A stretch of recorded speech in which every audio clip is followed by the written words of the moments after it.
Phil Benedict. Ray, I mentioned earlier the idea, and maybe I was overstating the case, but I'm curious. When you look at his face and the intensity, I thought of Sonny Liston. That's the name that came to mind. That's a good example. Total concentration, total focus.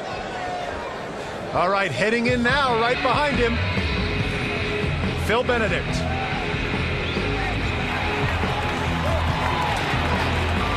I really think that an issue here might be the length of the legs and the arms, Bob. 5-inch advantage to Gracie, and because of his flexibility, I think that's something he'll take advantage of. You're absolutely right. One of the things you watch with the Gracies, they make maximum utilization of their legs. They use them equally with their hands.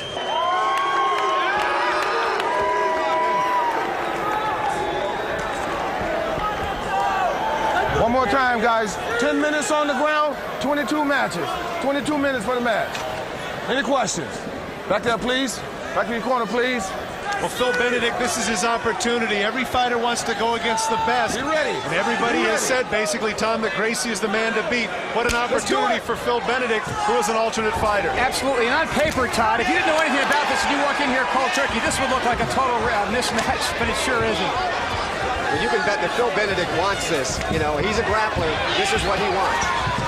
As you can see before the match, Phil Benedict, which was what I said before in the beginning of the match, it seemed to me he was hyperventilating. He was breathing real heavy, watching me be extremely nervous and make mistakes early in the match. Well, you know what, gentlemen, I'm surprised right now that we've had this much time up on their feet. Well, I think Phil Benedict, probably part of his strategy, he thinks he's stronger, so he wants to take advantage of that, see if he can hurt Henzo before he takes him to the ground.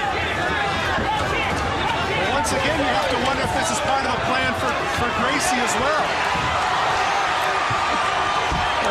Now you see the use of the legs on the takedown. You did see the use of the leg. He took that left leg, took advantage of him. Now this is Henzo Gracie's area.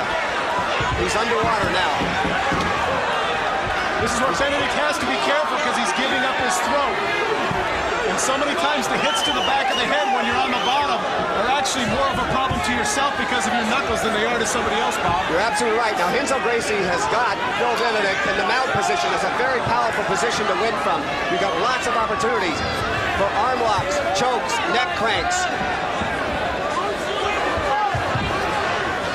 One of the things that Gracie does well, take a look at the legs behind. You see his legs crossed. That's the reason why Benedict cannot get out. Exactly. And that's the point with the Brazilian Jiu-Jitsu. They make use of their entire body.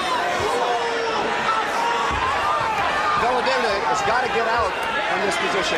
Tom, you notice he's not using his legs. Right. Meaning Phil Benedict. Well, once again, the energy for Phil Benedict has to be in defense, Tom. Absolutely, absolutely. And this is the position that Gracie just lives for, like this. And Benedict has got to lose those legs to get out of this predicament, or he's just going to be cannon for. There you go. That's it.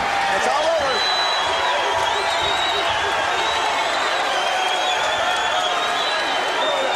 Positively relentless. Henzo Gracie. And for you youngsters at home that are watching this and are saying that brawn is always the issue, it is not. The technique of Gracie was superior. And you can see right there that Phil Benedict is a bloody mess. 2 minutes and 8 seconds. Phil Benedict has to be a little bit frustrated, but what could he do, Tom? Now here we go. Well, again, here we go. Now watch the leg move here. He's going to sweep him. And he hooks just the like leg, that. Hooks him. And down he goes. And that was the key right there. Bob, one of the things here clearly that you pointed out is the idea that his legs were dominant. The legs are crossed here. Benedict can do nothing. That's absolutely correct. He's got the Henzo's got the mounted position.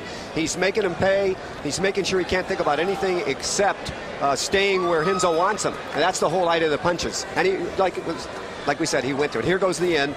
Here's the neck crank. Ray, one of the things here you'd have to say is that Gracie is not using up a lot of energy. My thoughts exactly, Todd. You could see when he was on top of him, he was just sitting there kind of resting, letting Benedict use all his. Okay, let's go up to John Higginson.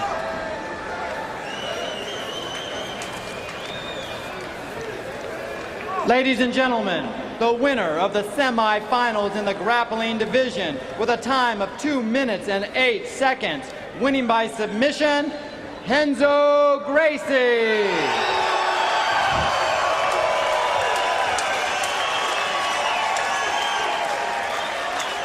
Well, Tom, one of the things that you have to say there, and you have to appreciate the sportsmanship of Gracie there, he does not want to have the same attitude he did the first time.